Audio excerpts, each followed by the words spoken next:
Hey, if you're just joining us, and a bunch of people have just been joining us, we are talking today. My name is Alka, and I wrote The Henna Artist, which is right behind me. And my dad is also watching, and I know the first thing he's going to say to me is, honey, can you have that book cover turned around? He keeps asking for that, and I've asked the publisher to send me something like that.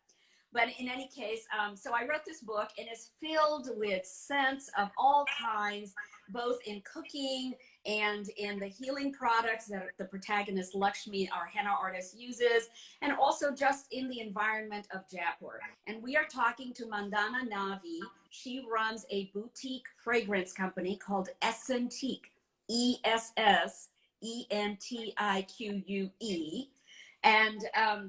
And we are talking to her about a scent that she created specifically for the henna artist called Lakshmi. She designed the label, she designed the scent. It's just amazing. Oh, sweet. Yay! They go so well together. So, Mandana, tell us about what you infused into the scent for Lakshmi. Okay, that's the fun part. So, when I was formulating Lakshmi, I considered 3 elements. One of them was, first of all, it was Lakshmi herself, of course, because this is the scent for her. I mean, she was the main character in the book. So, and for me, Lakshmi, I really connected with her. I think she was a modern, strong entrepreneur, an ambitious woman. And I believe that she didn't belong to her time. And I think she was very much ahead of her time. She was, you know, she wasn't afraid of starting fresh. She hated stagnation. So I wanted to blend something that is feminine, but it's strong and bold. It's floral, but it's, you know, fresh. There is no stagnation in it. So that's why, you know, I considered, you know, all these characteristics when I was blending Lakshmi. The other element that I considered when I was blending it was the place that this story happened. Of course, in Jaipur in India. And to honor this, I decided to use as much as possible the essential oils that were sourced from India. For instance, you know, I have 2 different sandalwoods in my, you know, in my lab. One of them is Australian sandalwood, and the other one is Mysore sandalwood. And to be honest with you, I like the Mysore one much better. It has like a very warm, creamy undertone, and it's very nice. So I decided to go with the Mysore because I thought it's a better match than the sandalwood one. Okay.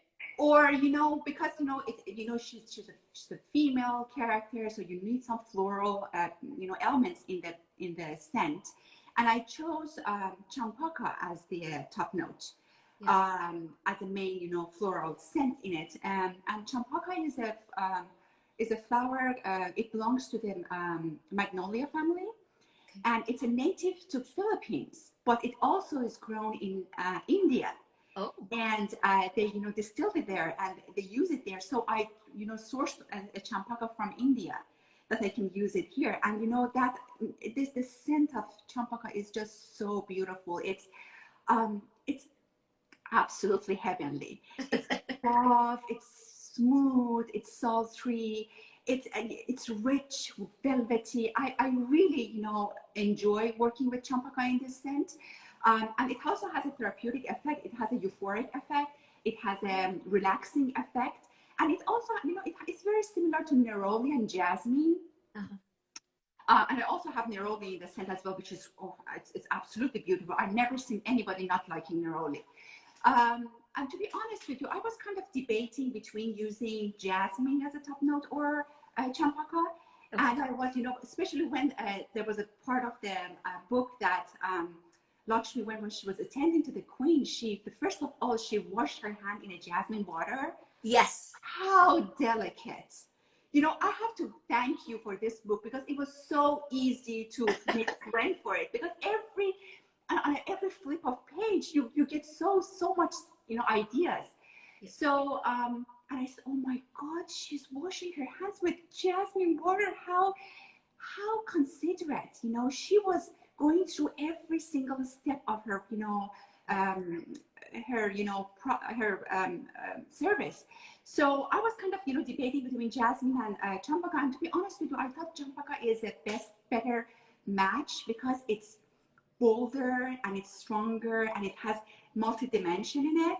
Whereas jasmine is a little bit, for me, it's a little bit naive and pure and, inexperienced. And I don't think that Lakshmi is like that. So I thought champaka is a very nice, essential oil for that. And then I wanted to, that bring that freshness to the scent. So I use like a neroli, I use lime. And you used a little cardamom.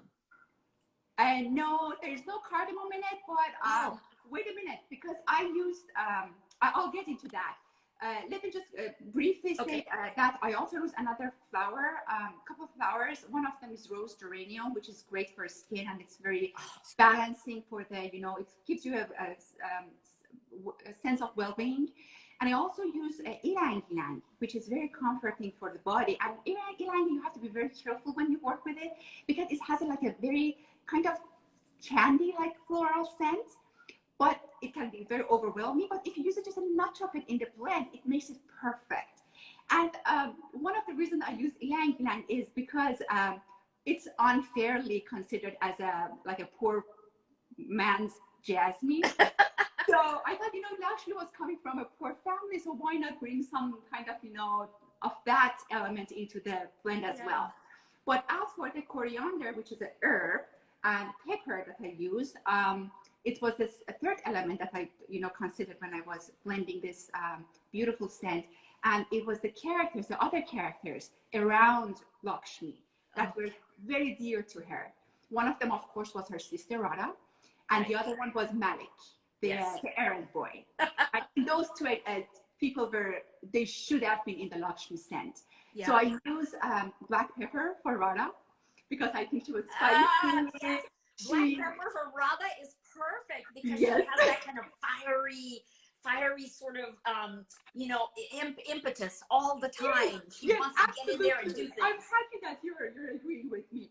And then for Malik, you want something, you don't want a flower for Malik, right?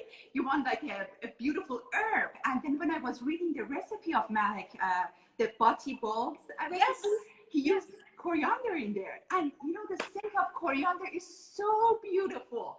It's just, I have a perfume that I use with coriander, tarragon, basil. It's very herbal. And I have worked with it and I really like it. And I added it into this scent and it just completed it perfectly. So that's why, I put these all together. I try to incorporate different aspects of the book into the scent. So it matches it perfectly. And, I always, what I was trying to do every night was when I was reading the book, I would spray on myself and then start reading the book. And, you have the scent on your body. Absolutely.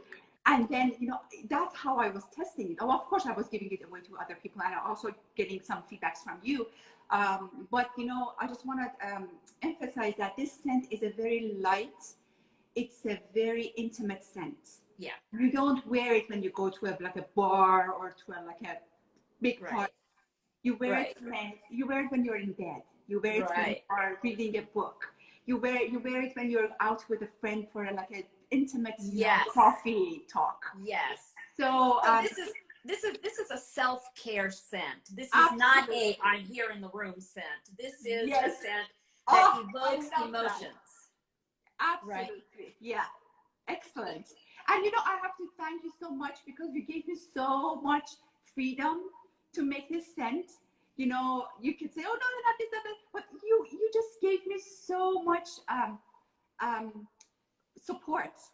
Aww. That makes it so easy to to make it, and I hope that you like it. Do you? I love it. I love it. I wear it at nighttime when I go to bed at night, and I feel like I am going to be dreaming about India all night. If you are just joining us, my name is Alka Joshi, and I wrote a book called The Henna Artist, which is right behind me here. And it is Reese Witherspoon's book club pick for May, which is really exciting. Reese, congratulations. Yeah, thank you. And Reese saw, she read all these different women that are in the book, and she also recognizes the need of us women to support each other no matter what our goals are.